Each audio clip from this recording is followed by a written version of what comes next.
here on the Bartcast, we're all about the chill lights, I love that.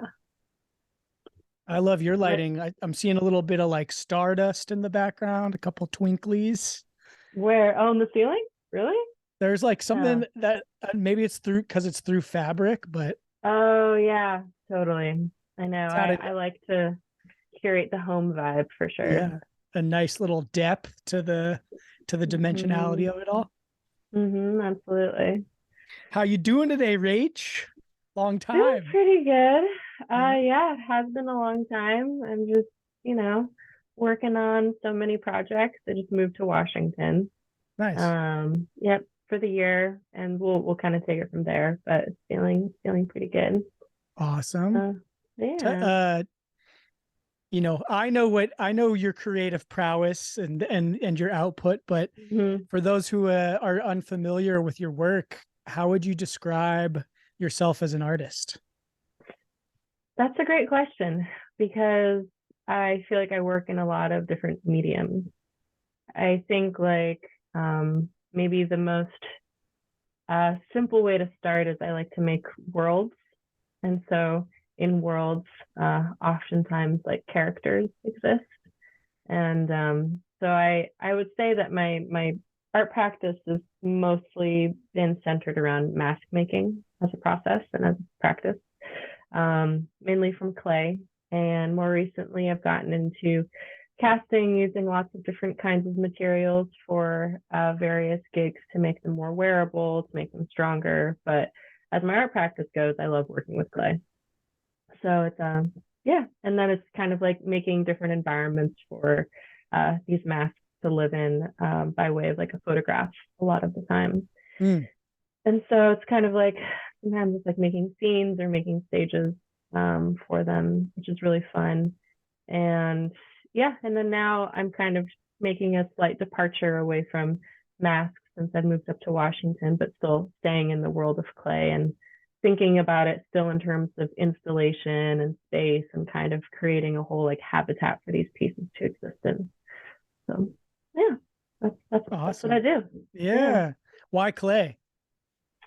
Oh man, I just love clay. It's like I started working with clay when I was in like sophomore year of high school. It was like the only elective that still had room. So I was like, I'll just do that. But I mean, there's something about, like I'm a very tactile person.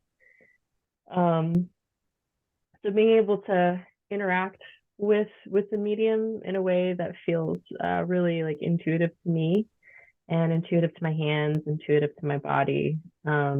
There's so much variation you can get in clay in terms of like a clay body with like some, different colorings or different textures, different graininess, and it comes from the earth, and so it's also just it feels like a really organic kind of like medium to work with, and it's very forgiving, much more forgiving than wood, for me at least. Mhm. I have tried at wood and I still am trying, but it's hard. It's really hard. Whereas with clay, it's like you can just slap it back on there. So Add some yeah. more. I know Mm-hmm. I've always had so much respect for woodworking, and wood is like some of the most aesthetically pleasing material out there to live in, to be surrounded by, but it does seem it's like an exercise in permanence. You're every scratch is going to be there until otherwise. Oh my God, yeah. Just fuck up your hands, real. Like, can I swear on the Of podcast? course. Yeah, Great.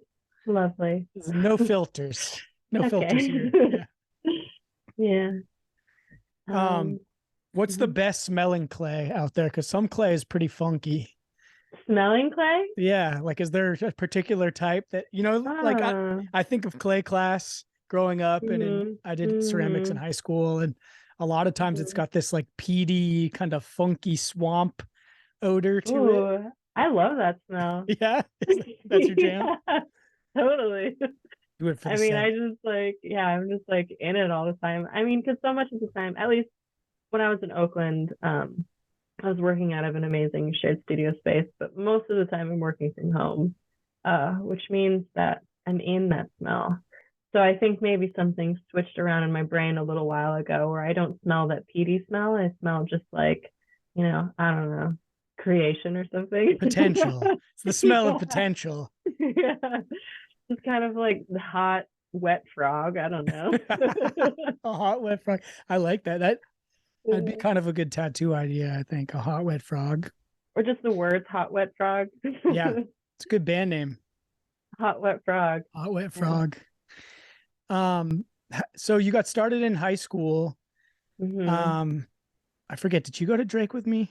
I'm always No, actually, I went to TAM and You were at Redwood, TAM. but I Gotcha. finished at TAM. Yeah.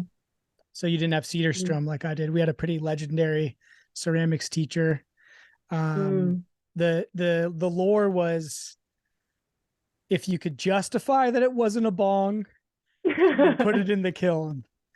But you had to get creative in like, no, it's a multi-chambered vase, And Yeah. I had actually, let me grab it one sec.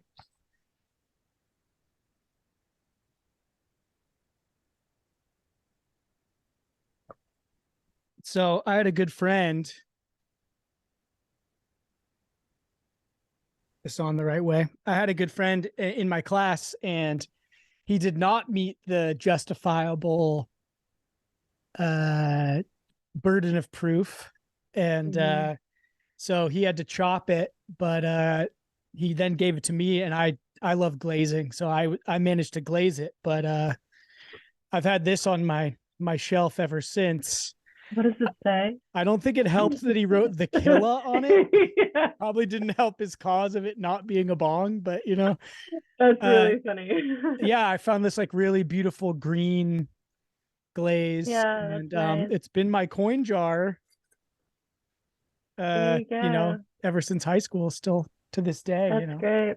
Yeah, that's a nice green. I know that's the other thing about clay is like then you get into the whole realm of glazes and the colors and all the variations, just everything you can do with it. Yeah, and Pretty. that kind of that surprise, like you don't know what it's gonna look like after it's fired. You put it on and it's one look, and then it's like I remember like that feeling of excitement taking out of the kiln. Like, what is it gonna look like? Oh my God. Totally. I mean, this cup, I didn't make this cup. This cup was a gift from my friend. It comes from down in Oaxaca. But like this burn variation, I believe it's from eucalyptus, which is really wild, and it's just raw clay. But I think it's like they toss it in with eucalyptus leaves, and it just creates these like crazy patterns and colorings on it. Clay. Beautiful thing. You can do that. What got you started in the mask game? I think it was kind of a mistake. I mean, I've always like loved faces. When I first started working with clay, I tried my hand at the wheel, pun intended, I guess. Yeah. And I was just terrible at it. And I was really like impatient. And this is when I was a teenager. So I was just very like fiery and impulsive. But then like, making faces and trying to like capture emotion and capture like the depth of a person through clay just felt super compelling and interesting to me. And I was working on a bust and totally like fucked up the neck of it or something. And so I was like, I guess I'll just carve the face off of it because I want the face, but the structure of it just wasn't working. And then I was like, oh wow, that's interesting.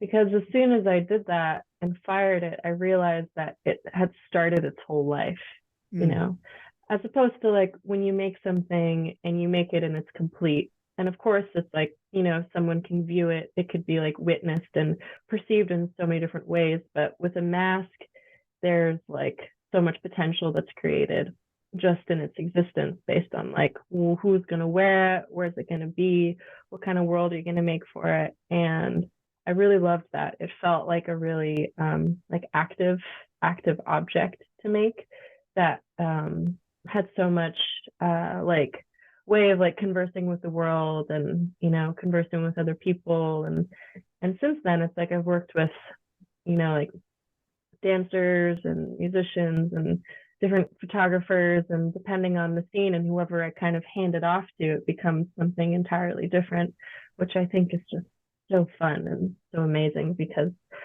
I like don't see myself as being a performer, but I like working with performers. And so it's like this, it feels like a really natural way to just be in that conversation, I guess.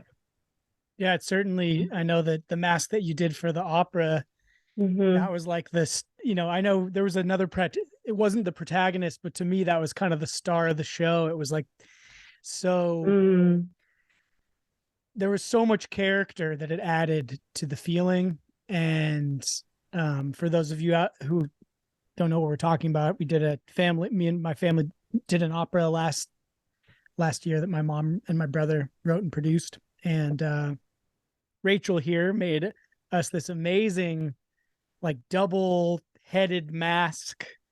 And yeah, it was like, I mean, the Jasper, who's an amazing performer, amazing actor, was able to do so much with his body, but it's like having this set feature too. It's amazing what you can get, what you can communicate and convey, even when the features are frozen in time. And how much of the body then is like thrown through this filter of the mask. And you might be doing something with your hands, but the geometry of the mask colors every little movement of the body. And I definitely, this week I was just editing a bunch of footage for the opera, and I was looking at the mask and just kind of thinking about it. And yeah, I wanted to ask you, when you sit down, how do you what's your process when it comes to making a mask? Like, how do you choose what kind of mask you're going to make? Or, I remember talking to you years ago, and you're talking about, you were in this process of using a lot of found items, walking on the beach. Remember a walrus mask at some point. What is that? Can you take me through that process from like ideation to the firing? Well, first I want to say that was really well articulated about the opera and how Jasper moved in the mask. I totally agree with you. That was like so amazing, because I hadn't like seen it in action. I hadn't like seen any of the rehearsals, and so all of a sudden being in that space, it was just like, oh my God, this is amazing. Yeah. And again, I mean, maybe it'll come back around in this conversation, but that was such a special project to work on with you and your family, like such a huge honor. I just want to say that. But yeah, I think like as far as the process goes, I think it really depends. In the case of that mask for the opera, it was really like trying to feel like who that character is supposed to be. And I would say that maybe like all of them kind of start like that, where it's less of like trying to articulate a vision or an aesthetic, and more like trying to really gain an internal understanding of like what the character is and who the character is. And I actually don't start off with drawing or pre-planning anything. I'll just kind of like feel as clear as I can about who it is and what it is, and then I'll just kind of start sculpting. And I actually, my friend was over in my studio last year, and we did some like work nights together, and he put it really well in that like it's kind of like actually sketching with the clay. So I'll like have the raw clay in front of me, and I'll kind of go through like lots of different like drawings on the actual clay of just kind of planning out how the mouth is going to be, or like the mood, or like where the eyes are, or like particular expressions. And then if something doesn't feel right, then I'll just wipe it away and kind of start over. But then over time, it's just a continual building of this process. And so, yeah, so I'll start off with like a pretty huge hunk of clay, and then we'll build on it, and then I'll take away basically. And yeah, that's kind of how that goes, which I like working like that. Yeah, I think in some ways it is a little bit I wouldn't say it's challenging, but like trying to, working with a commission, for example, it's kind of like, just trust me. Just trust it's going to be fine. Even though I can't show you anything right now, just know it's going to be fine. But yeah, so. That's not an easy place to get to as an artist. I know from my experience and other friends as well, being able to get to that place where people are hiring you for the package of who you are, where you've demonstrated that your creative output, is kind of take it as it is, but it's going to be great, and I think that articulating that, especially with commissions, I know with my videography, a lot of times I'm going through editing processes where I'm having multiple people give input, and it can be an emotional process to wade through opinions and perspectives. And, but we all, I mean, I know I want to get to that point where it's like, you're hiring Hobart for what he does, like, trust that, like, you're going to pay me a price and I'm going to do my thing. And I've proven through, repeated process that the art will be great, but it's going to be mine. And, I think that that's an important thing for every artist. We all have to find our own way to get there. And, totally. it's a good place to be, though. It's awesome to get striving for it. Yeah, definitely. It's always a striving, because it's like, you have to meet it in the middle. Like, for example, with the opera commission, like, I still was in communication with your mom and just making sure that, like, that still felt like the right direction, but at a certain point, it's also like, this is just going to go where it's going to go now, I guess once you fire it, you can't really, file down totally. the nose or something. Yeah. No. Yeah. No. Do you, what do you think is the most expressive part of the face? Like when you're making a mask, is there an area that, really is the emotional center?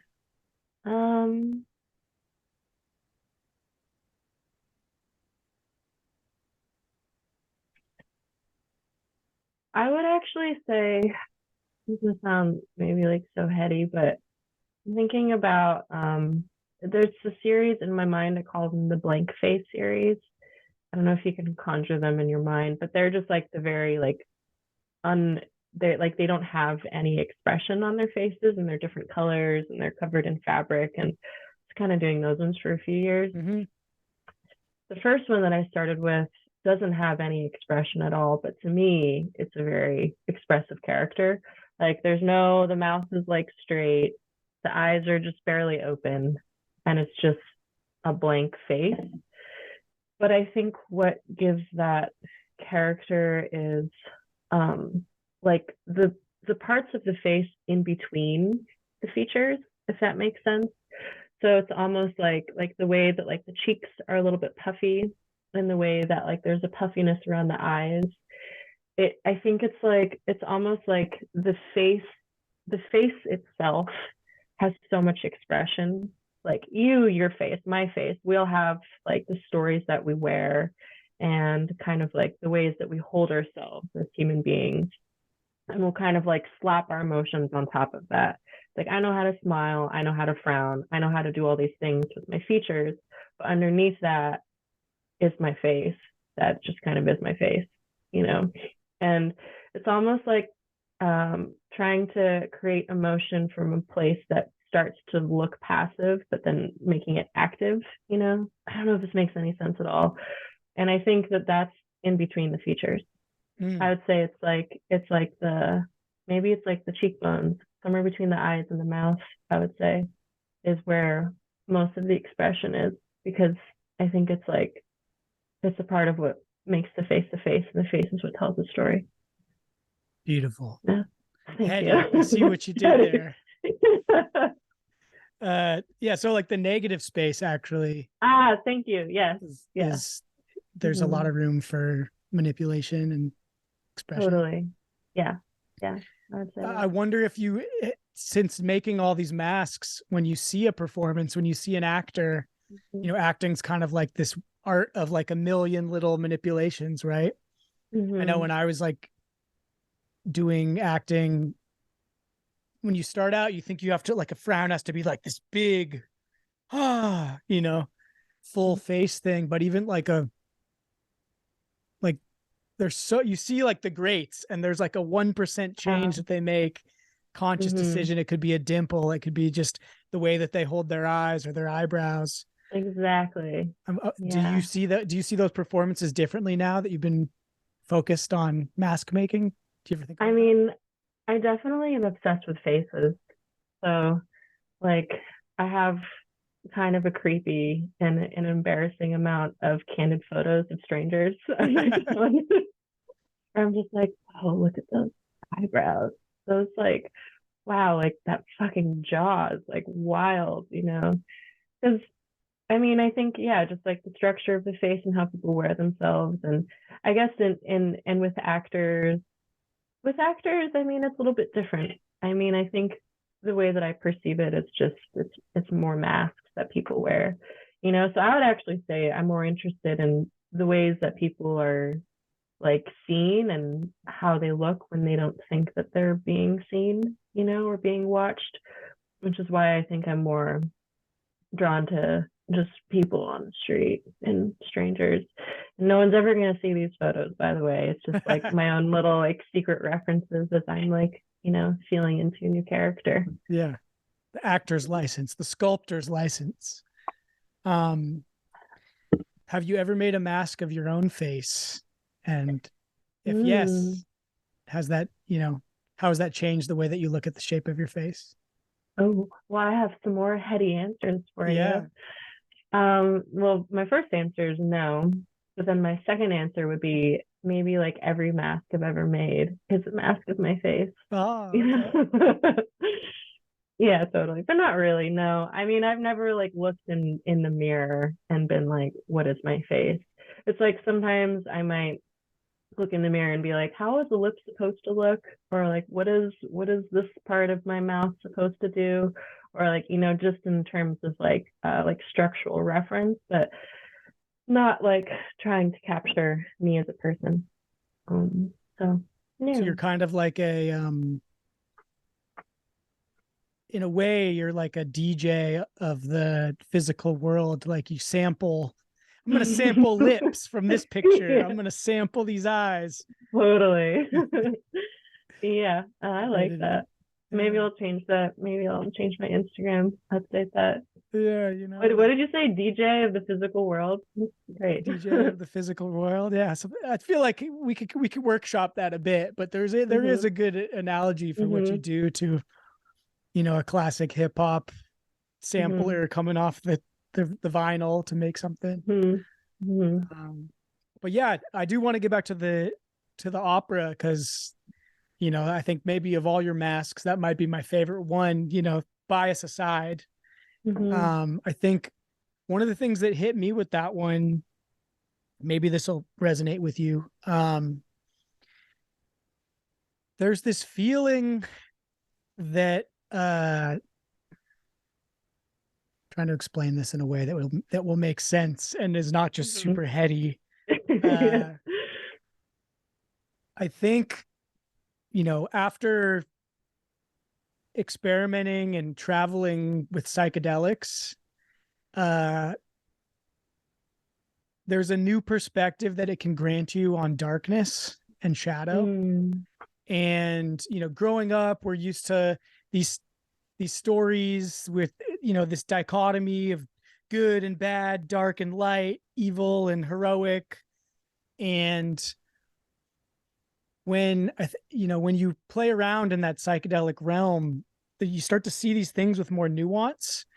Mm. You think about like the classical demonic visages of a devil, or, I remember when my first couple mushroom trips, I had this sensation where I would look at my friends' faces and everyone's skin would like tint red and they would like look very demonic. Mm. Um, almost in like the pagan sense. Like I felt like I was with a bunch of pans, Mm. and it wasn't like a scary evil thing. They were still my friends who I loved, but it changed what that look meant to me. Like, and ever since then, when I've experience certain art that has like a dark coloring to it, uh it's not like scary anymore. It's more just kind of like funky and cool. And I think about like going to see, remember I went and saw Les Claypool, Les Claypool. Mm-hmm. And it was a Mad Hatter's ball. I think it was in high school. Me and Tony and Tommy went, and For sure. we had a little fungus, and we're watching the show. I had kind of a bad trip, but I was able to pull out of it in time for his set, which was this like really kind of intense metal, dark, but also like super funky and cool. And in that like mushroom space, I was like, oh, this is like not bad or evil or scary. It's just this like Mm. extra dimension. And that's a long way of me going around it. I think you really captured that feeling in the mask, like Mm. a big Mm. thing, a big theme we were playing around with in this play or in this opera was, yes, there's a monster in the story, and yes, it's an intense visage and it's a scary character and it's symbolizing abuse and trauma, and it's like the big dark scary monster. But the goal, the thing we were trying to do is also humanize it and show like that this is a person too, and that this is not just the two-dimensional Mm-hmm. beast of the story that needs to be slain by the hero. Mm. So I don't know, all that to say, I think the mask was awesome, and I think it had this kind of, yeah, like when I saw it I was like, oh, like you nailed it. Like it's this like cool, almost like no face and Spirited Away. Like I was definitely getting that Totally. vibe from it. Mm. Mm. Yeah, I'm thinking about that moment in the opera, when the actor had been wearing the mask the entire time, and then all of a sudden he took off the mask, and they're in that like meeting, I think. It was a And therapy you're like, session, I think. yeah, yeah. And you're like, oh, right, right. These are like real people, you know, working through some shit. Yeah. Mm. I appreciate you saying everything that you said about like the darkness and the light.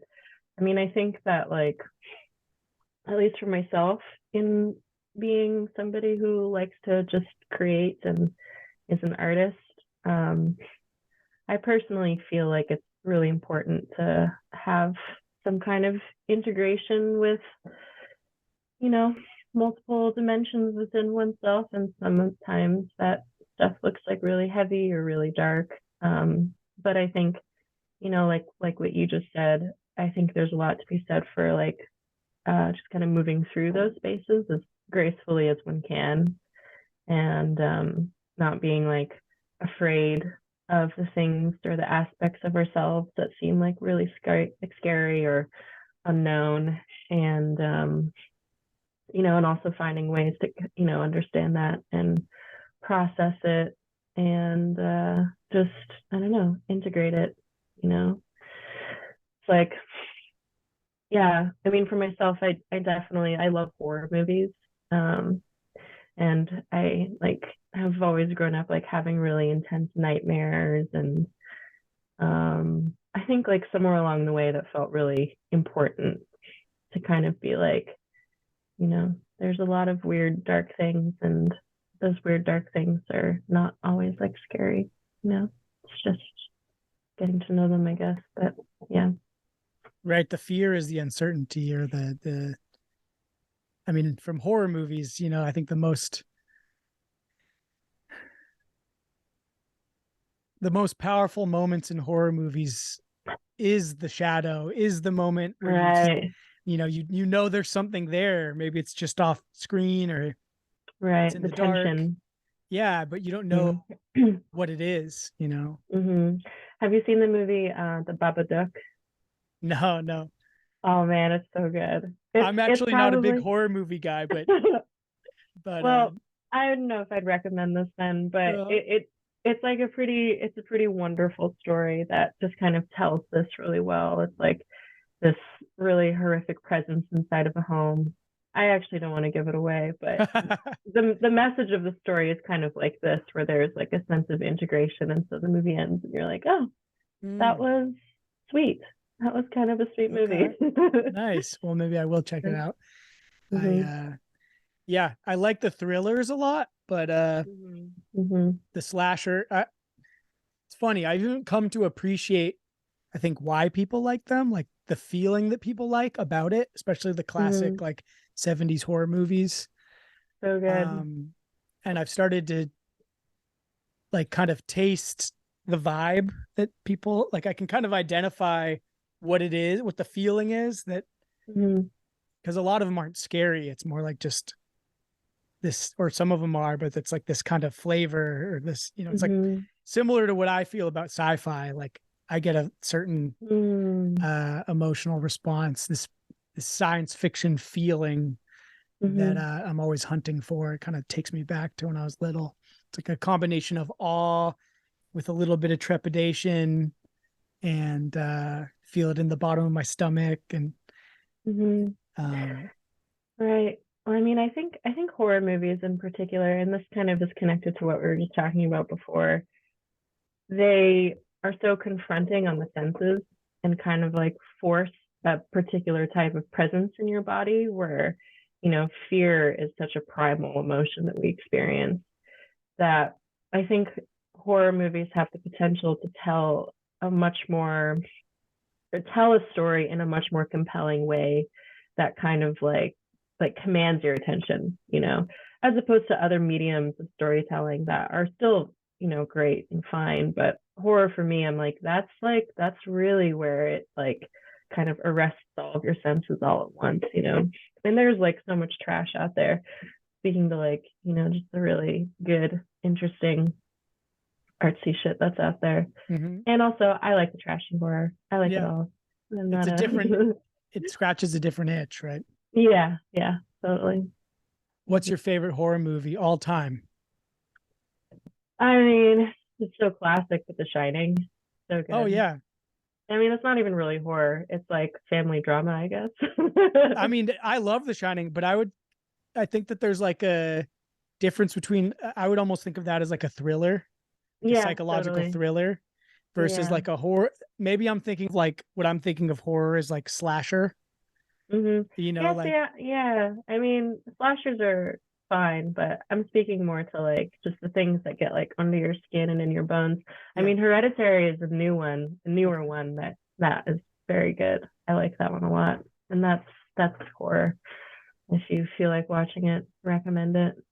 Me and my brother recently watched Shutter Island again. Have you seen that one? Oh That yeah, one was yeah, awesome. that's It's a a good good, one. good Yeah, revisit. yeah. Um, do you, I know you've worked a lot with like animal faces for your masks. Mhm. Was that like a particular project, or, how does it, Yeah. how does the animal versus human, is Uh-huh. there a different approach to when you're doing those? Totally. I started making the animals, I guess I was probably like um 20, 20, 21 maybe. And I made those up until I was 26. So it was a good stretch of just making animals. I mean, part of it was just me sitting, I had moved back home when so I was living in Washington before and I was like kind of making some things on the side. And then I moved back to the Bay Area and wanted to just get as good as I could at clay. Really, that's what my intention was. And I remember looking at my window and seeing a deer and kind of being like, if I could just learn how to make animals as accurately as possible, then I would just get better at clay, I guess. It's kind of a weird way to put it, but I was just kind of like, this feels like a really good practice where it's like I just want to try to make this as like hyper realistic as possible and like capture this this creature. And also I think moving back to California, it felt like a way that was me reconnecting to that place and being like present with the land and being present with like my sense of belonging there as well. Um, because I mean, I'm still like so deeply inspired by nature. Like the new stuff that I'm working on feels like uh, very much a conversation between me and like the forest out here, And so I think like at the time that was like my response to the surroundings, as much as it was like wanting to get into the practice of like just making animals. Um, yeah. And that lasted for a while and it was really fun. And then one day I was done Mm. and I was like, okay, no more animals now. What was that And moment like? Did like it sounds like you had like a discrete moment, where you felt it. yeah, I was like doing commissions of like animal faces, and I remember I did this one commission where I just was not excited about it, and then I like went to make another animal, and I was like, I think I just felt that it wasn't really like inspiring me anymore, and I think like I don't know, there's something about letting yourself evolve as an artist and kind of like letting go of a previous aesthetic and being like, okay, I'm finished with that. Because I think oftentimes we can get, or an artist can get known for a particular thing or get kind of stuck in an aesthetic and kind of like rise to meet the expectation that the viewer might have. It's like what kind of work you're supposed to make. And I believe it's important to like move through that and move beyond that and kind of like fuck it what anyone thinks I should be making. I'm just going to make what feels right to me. And I think that happened with the animals where it was like I'd been doing it for so long that it just kind of felt like I wasn't really present in the process in the same way that I used to be. And I wanted to just see what else I wanted to make and see what else was out there. And so then I stopped doing commissions and I like gave myself a hard line where I was like, okay, no more animals. And then I just like took it to the clay, and that was when the blank face series happened Mm. after that. And I think it was like if I wouldn't have put my foot down around the animals, that new series wouldn't have occurred because I would have been like still stuck on trying to like recreate the prior thing that I was doing. So yeah. That's so cool. Like I'm really interested in this space in between uh projects or phases, like the cheekbones, if you will, of your Yeah. career. I Yeah. think part of it's awesome. Part of I think a really must feel really cool, and a cool part of being an artist is having phases, right? Rachel's Mhm. animal phase or the blank face Mhm. phase, and Totally. uh, I could see there being a lot of uncertainty if you finally hit on a track where people are like, we want this work from you, we'll pay you for this thing. When you have a working system, it takes a lot of Totally. courage to like, to break that and be like, all right, I'm going to do something else. Will people Right. still be willing to pay me money for, I don't this know. other thing? Yeah, that's a great question. Yeah, because I mean, yeah, because now I'm kind of putting my foot down around masks a little bit. Actually, not even a little bit, a lot of it. Kind of like, okay, no more masks. And I think if there was like a compelling commission that came by, like if, for example, your mom didn't reach out to me last year, but she reached out to me this year, when after I would have said yes to it because that to me is a really like interesting project that I felt so good to say yes to. But as far as my own work goes, yeah, I'm moving on from masks now. It feels really cool and Awesome. exciting. Yeah. What's next? What's this new chapter? I'm still kind of working through it. I'm like very much in that active process. It's still kind of arriving to it, almost like day by day. But it feels like very much based in my own body. And so like last year I had some like health stuff that happened, and it really kind of caused me to confront the vulnerability of my body in this way that I hadn't ever really considered with such urgency before.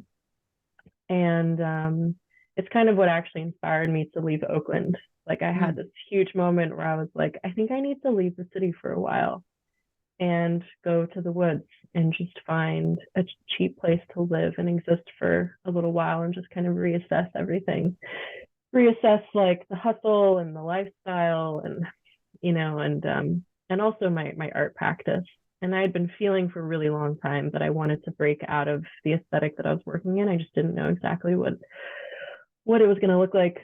And so I started working with a somatic therapist, actually, which has been such a fucking like trippy psychedelic process. It's the Like, best. Yeah. oh my God, it's just so crazy. And just really like, I'm just so astonished at like the information that the body just holds, you know, and really like working through my own body and being present in my own process with the intention of like healing what had happened to me last year and wanting to create like a healthy environment for myself and my body to exist in. And from that, a new body of work is just naturally arising, which is really exciting. And so it's body parts basically is what it is, except it's like different body parts in different like stages of transformation. And so it's like different like I'm making a series of chests, for example, that will hang from the ceiling, and each chest is like a different stage of disintegration and abstraction. Thinking about like the metaphors of the body. And so like for this as an example, you know, I was like feeling into like the armor that we wear over ourselves and like what does it look like to kind of like let that melt away. Yeah, and so I've been like focusing in on like my organs and like my knees and my neck and just kind of working through the whole system. Yeah, and then new pieces are just kind of happening from this process, and it's really an exciting place to be. So That sounds so cool. I could see there being a lot more intention going into the staging of your pieces as well now, right? Like I think earlier you described thinking about the set that you might make this ceramic piece, but then how is it going to hang, and what information can be communicated in the materials that you use to set it up, or you know, maybe you have, I don't know if you were implying that there might be like multiple chests, you know, like you're showing a process rather than at one moment in time. Totally. Yeah. Seems like there's a lot you could do there to play around with. Yeah, it's exciting. So yeah. Yep. That's awesome. And yeah, and I mean, communicating there's so much emotion that can be communicated with other body parts too. It'll be interesting to see how that is manifest. Yeah, totally. Yeah, me too. I don't know what it's gonna look like yet. Yeah. Still just kind of working through it, but yeah. It's funny. I was talking to a friend of mine just before we hopped on this. He's like a younger, you know, he's like 15 years younger than me, photographer. And I've been kind of giving him some guidance in the professional world. You know, I'm 5 years in and in my 6th year. I've learned a lot about how to value myself, how to communicate value, how to deal with clients. And so, you know, just naturally our friendship has grown in this way where he calls me up and he's like, I'm really stressed. I don't know what to do. And it's always for stuff that's awesome. You know, he hit me up today and he's like, he really wants to be a fashion photographer. This is his dream. He goes and shoots tons of rolls of film. And he's like, you know, I just got offered this shoot to do fashion. It's going to be hung in a gallery in the city. And, you know, I don't know how to charge. I don't know how much to charge. You know, the classic artist problem. Yeah. And he's like, I don't even know if I should say yes, because what if I mess up? You know, and I'm just like, dude, this is it. Welcome. Yeah, like this is what being an artist is. Like that, this feeling is the thing, you know, and it I'm like, you know what, how I know you're gonna be fine is because you care about messing it up. Like you're, you know, I asked him, I was like, are you gonna try your best? He's like, yeah, of course. I'm like, that's all you can do, man. Like that's all there is to it. You found something that you really want to try your best on. So, you know, that's that feeling, you know, you hear people that are in their 50s and 60s who are masters and their work is like looking for that feeling again. Like they've got to the technical level where they're like, yeah, I can make a 3-headed ogre mask, Mm-hmm. but how do I pick the 3-headed ogre mask that's going to make me scared to do it? Because I Mm-hmm. might fail, Mm-hmm. and I Mm-hmm. was, just trying to communicate to him how Right. special it is to be working on a project where the stakes are that high for you, Mm-hmm. and where you have to be like fully engaged in the process. Totally. And I think it's also finding that edge of your comfort and like what you know how to do, Mm-hmm. you know?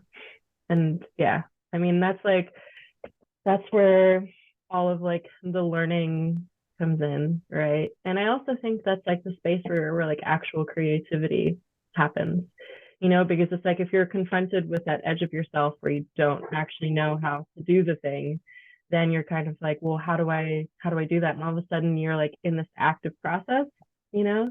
And then creativity is such an active, like, conversation between yourself and whatever else. And so yeah, I mean, sorry, my dog is barking.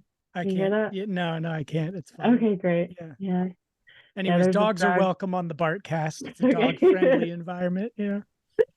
Okay, good. Yeah.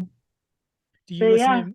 Sorry, what were you What gonna were say? you gonna say? I don't even remember. What were you gonna say? I'm just wondering, when you're working, what are you listening to stuff? Do you have intention around silence? Oh Uh, yeah. how I does have that like work a for you? I got like a few things. I listen to NTS radio all the Okay. time. Do you know NTS radio? So good. It's like DJs from around the world basically will contribute their playlists, and then there's 2 channels on all the time that are live. And it's just such a great way to like listen to new music. And so I have like a few DJs that I listen to. The Early Bird Show with Spirit Blue is like the best. I recommend it for everybody. It's just like it starts off kind of like ambient instrumental, then then you have like some like beats in there, and it's just like a really good like kind of like flow into the late night, because I like working at night. Like my magic hours, I would say, is from like, I don't know, 7 p.m. if I'm lucky, but I normally get started at like 9 p.m. And then if I'm left to my own devices, I'll work until like 3 in the morning. And it's like really like that super juicy time when you like fall into the playlist. And they're normally like 2 hours long. So it's like they're pretty good. So That's that, dope. yeah. That's one of my main And questions that I ask every guest. So you nailed it. Thank you. Always curious about cool. people's peak creative hours, productive Oh, hours. cool. Yeah. Yeah. Yeah. Yeah. During the pandemic, it was like cool because I was like unemployed. And then I was like, how do I actually want to be awake and asleep? And the real answer is I like to work from 10 until 4 in the morning. Mm-hmm. And I sleep at 4:30 and I wake up at like 11:30. And I was like, whoa, this is how I am. Now I can't do that. I like try to find that middle ground. But yeah. Yeah, it's funny. I think about that a lot, being a sci-fi fan, and some of the Mm-hmm. stories, the the characters are like living on board a spaceship where you have like no night and day. It's like, so Mm. you'll have like these shifts, right? And they talk about space stations, and there's like 3 shifts, 3 8-hour shifts or 3 15-hour shifts, and it's all artificial light. So there is no like universal day and night, and everyone's kind of putting together their hours how they choose. I've always Right. said that I would feel like I was born. I would do very well on a 30-hour planet. Like I could really Yeah. use that extra 6 hours in my day, so I could be like an early morning person and a night owl. And still get my 8 hours Right. in. Yeah, that sounds great. Because Mm-hmm. yeah, I my peak hours are like 12 to 6, I'd say, like 12 12 is p.m. to 6 p.m. p.m. Mm-hmm. I'm an afternoon guy, hence Mm-hmm. why I asked you I to was do like this. 12 to 6. Yeah. That's like wild, but I do have the other one. Yeah. I mean, I've tried to do PM stuff, but I feel like once the sun goes down, I lose a special power. Like I'm solar powered in a Mm. way. Mm-hmm. Uh, and so I try to 6 hours is kind of my limit for stuff I'm doing, like sitting down at the house. If I'm out like shooting, I can shoot 10, 12, 15 hours, and that's a lot of that output. But yeah, when I'm like working on editing and stuff, it's usually I try to keep it to 6 for ergonomics sake and get a run in afterwards. And it's funny, yesterday I had this project I did my first engagement photo shoot for this couple, and I was just editing their photos. And in the beginning it was just quiet, and then I realized it was quiet, and then I've been really getting into this band. Have you ever heard of Little Feat? I don't know, maybe. Is it like kind of folky? Kind of, yeah. It's like I describe them as like it's kind of like funky southern rock, country-ish. Maybe. They sound like they're from Louisiana, but they're from LA. Okay. I know, I haven't heard them. 70s, 80s band. Nice. They're amazing. It's like my new favorite band. So yesterday I was like, oh great, I have this time, and I just went through like all their albums. Not all of them, but like all the ones from the 70s. That's kind of my time of music. And it was so nice, like being engaged in this workflow. And I was so grateful to have this thing where I could be like taking in the music. Usually I listen to podcasts, but like taking in the music in the workflow. And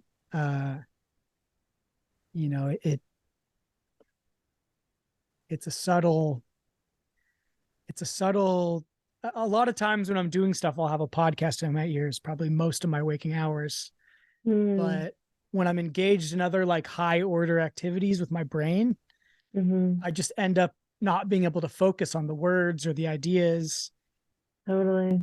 And I found that music is like an easier mind meld with the art. Yeah, that totally makes sense. I mean, do you find that like words in songs, is that something that contributes to your process in like a positive, negative, or neutral way? I think it depends. Like when I go for a run, excuse me, I really like to listen to classic hip hop, like 90s hip hop, because the words and the stories, I'm getting like this adrenaline rush from the music, and then my mind is being occupied by the rapping.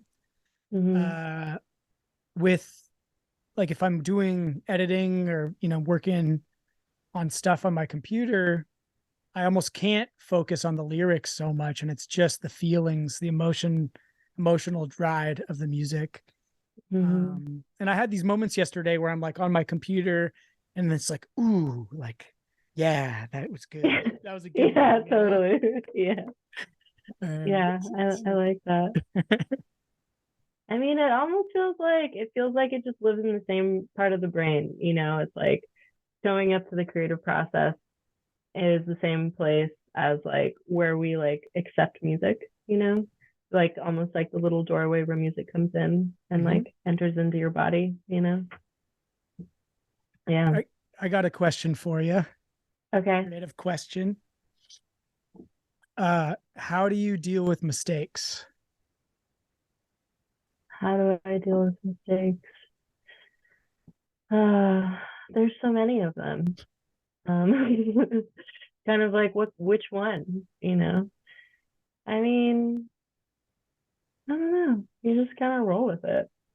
It's like, especially with ceramics, there's so many mistakes that happen because it's like, like I'm firing out of a community kiln downtown, and I'm like taking these really fragile pieces and kind of being like, okay, please do this well for me, and also like it's gonna be the way that it's gonna be.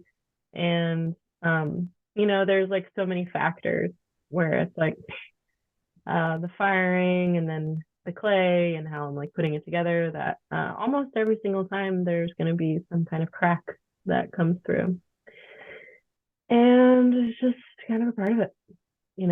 It's like I've like learned how to both fill in cracks after the fact, or it's like sometimes it's like something that I'll like integrate into a piece.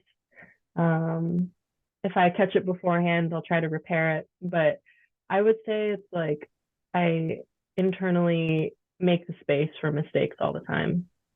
And so it's like kind of suspending the expectation that anything is going to come out the way that I want it to or expect it to.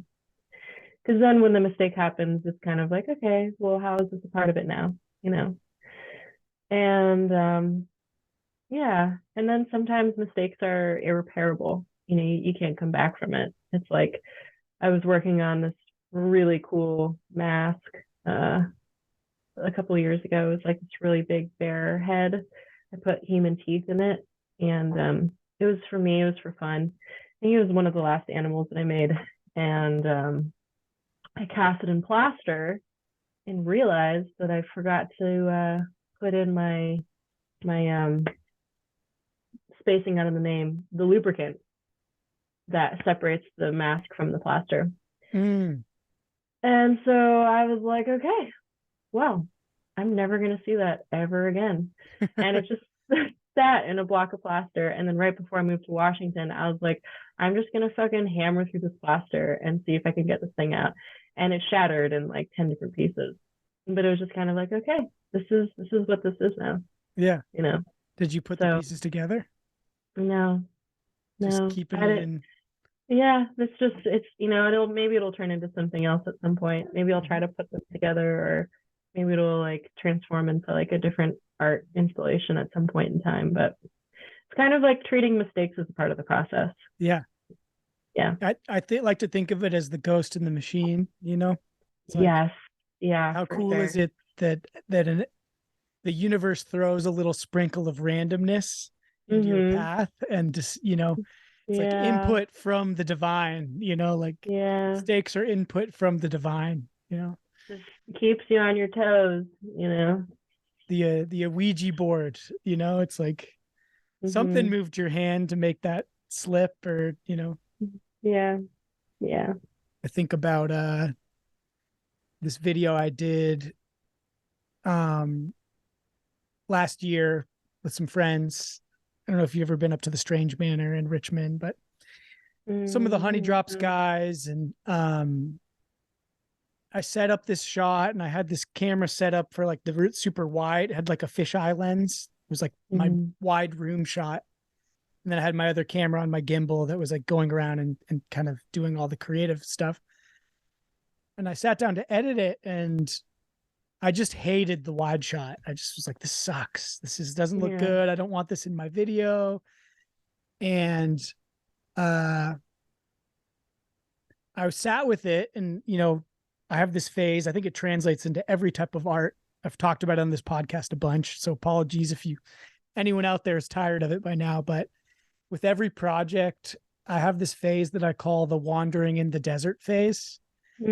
It's like when I get home and I look at all my footage, and I'm just like, I don't know what this is going to be, Yeah, you're just like, yeah, like, is this even going to be something, like, totally. In the beginning, it used to really rock me, like I had some projects where I was like depressed and couldn't look at my computer and felt like such a failure. And now it's gotten to this point where I'm like, I'm going to go for a run, like it's the wandering in the desert phase. I'll get out of it. And it feels so good to get out of it that like, I don't even dread it anymore. I don't even, the time I spend in it is much shorter, and the emotional depth is much shorter.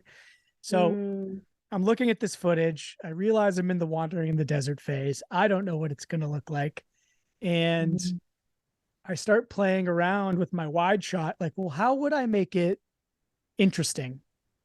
And I start zooming in, like digitally zooming in, which in video, when you do that, it adds a lot of noise and a lot of like artifacts, pixelation kind of thing. I started to feel like, like these are kind of cool, these shots, but I didn't really know like if it worked, because everything in my camera was like super high definition, glossy and clean. I did an edit with a little bit of that kind of zoomed in pixelated thing. And I had my buddy Lesh over, whose opinion I really trust as an artist. And he was like, these shots are cool. Like, I think you should do more of that, and just having another like artist who I appreciate almost give me permission. I Mm, like dove into it, and then I was like, you know what, this isn't like, I was thinking about it like a mistake, like, oh, this is like sloppy. The integration of this style is like me trying to hide the stitching. And when I flipped it in my mind, it was like, no, this isn't a problem. This is a feature of the video. I mm, started to like think about it creatively, and it actually became a palette color. And cool. it ended up being one of my favorite videos I've ever made. And those shots are some of my favorite shots, Wow. because they're gritty and weird and contrast the other ones. And Is this video up on the internet yet, or is it yeah, still? it's on my I want to see it. Instagram, and it's on YouTube and stuff. Which one is it? What's the name Called of The it? Power of Family. Okay, cool. I'm gonna watch that. Yeah, That's it's good. cool. And I highly recommend to have your headphones on, because the music, it's such a good song. It was a project that I didn't get paid on, but when I heard who the band was, like all these friends of mine, I'm like, oh, that's gonna be a good. I showed up to the Yeah. shoot, never heard, I hadn't heard the song before, but I was like, I know these guys. Bo on drums, I'm like, Oh yeah. it's gonna be good. So, Yeah. Oh, that's really sweet. so it Yeah. ended up being, like I'm sure you've experienced in your life. Sometimes you have these projects that aren't the ones that you make any money off of, but are ones that like catapult your potential, or where your level's at. And I really felt like that one had this sense from the beginning, like, oh, this one's actually gonna increase Mm. visibility, or it's Hmm. gonna be like a defining piece that I get to do. Right. um Right. Made it really Well, worth kind it. of like, I mean, it kind of like, begs the question around what one's metrics of success is, especially when it comes to being like a creative person or an artist. I think it's really important to not have success be synonymous with like the profit that a person is making, because then because then it's like what are we doing? That's the What is road to like masochism right there. God, I know. That's why I'm fucking living. I'm just kidding. I love living in the woods, but uh, but I do think it's like finding that balance, because this I don't know. I mean, yeah, the road to I think masochism. I'm I, taking that in so. yeah, I mean, I think that like I ask this question a lot, and I'm about to ask you it, but I think that for a lot of creatives, like I was asking, my homie the other night, shout out ECP, of PSDSP. I was like, what does success look like to you? Like, what are you aiming for? Hmm. And there's like these common themes, I think, for artists, which is like, sustainability, like being Hmm. able to keep doing what you're doing, like Hmm. recognition in your community from people that you care about, from other creatives that you care about. And for me, and I think maybe this holds true for a lot of people, I want my art to be providing new and interesting experiences, like increasingly new and interesting Hmm. experiences in my life. Those are Hmm. kind of the metrics that you know, wealth aside, like if I can live my life and I can like get through it, survive off of my art, if it can be something that I feel like respected and recognized in my community for, and if it's like bringing in new, interesting experiences, Hmm. home run, baby. Yeah, totally. But I'm curious, this begs the question for you, Rachel. Yeah. Hmm. Uh, what is your holy grail? My holy grail, like what's the goal? What's What's your the holy grail? What's at the end of this quest, or what are you questing for right now in your life? hmm.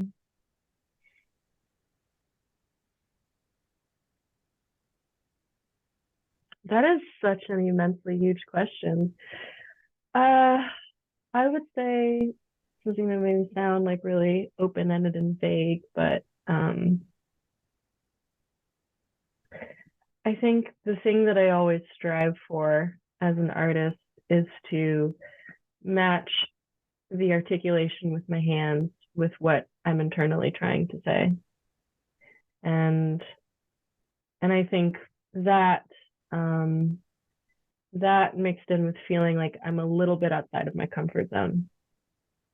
If I feel like I am getting closer to my internal articulation and it's because I'm like edging a little bit outside of it, a little bit outside of it, a little bit outside of it, I feel like I'm on the right path. And what that looks like, I don't know. And I guess maybe the Holy Grail is, I don't even know what the end goal is, but I just kind of know that if I keep on following that feeling, it's going to take me where I want to be and how I want to be as an artist. So Nice. yeah. That put this idea in my mind that, you know, the classic almost like trope is that, you know, success is not a destination. Oh, it's the journey. But Oh, it does God. feel like, to me, what you've just described gave me this idea that maybe success is like this. If you think about like a wave, Mm-hmm. there's like this, it's this like space that you get to live in, but you don't get to be there forever. You know, it's like Mm-hmm. a transitory moment. It's like bliss, right?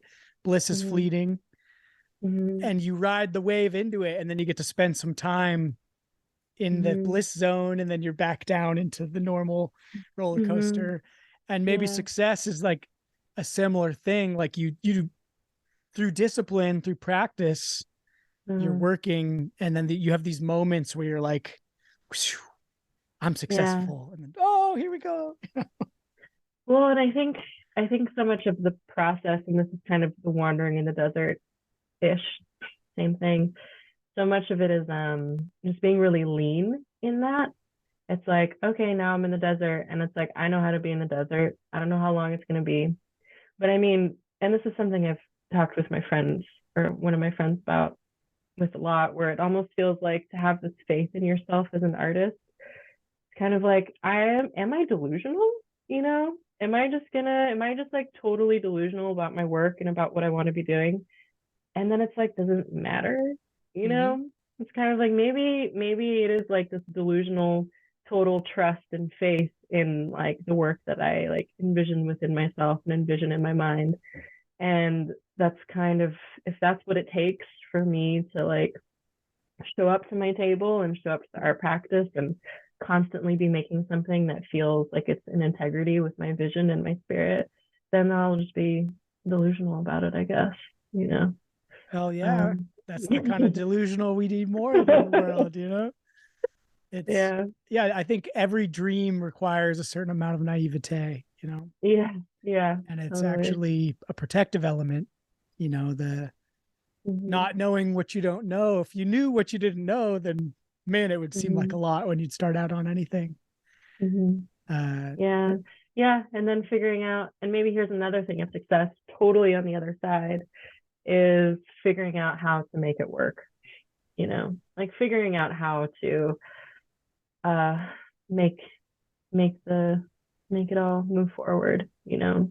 And so it's like the business side of the art practice basically, where it's like, you know, over the years being like, okay, now I know how to do my taxes properly, like now I know how to like, I like feel more versed at pricing myself or negotiating commissions or like writing a contract. And I feel like I'm nowhere near where I could be in that, but I feel success in terms of like I'm recognizing my growth in that as well.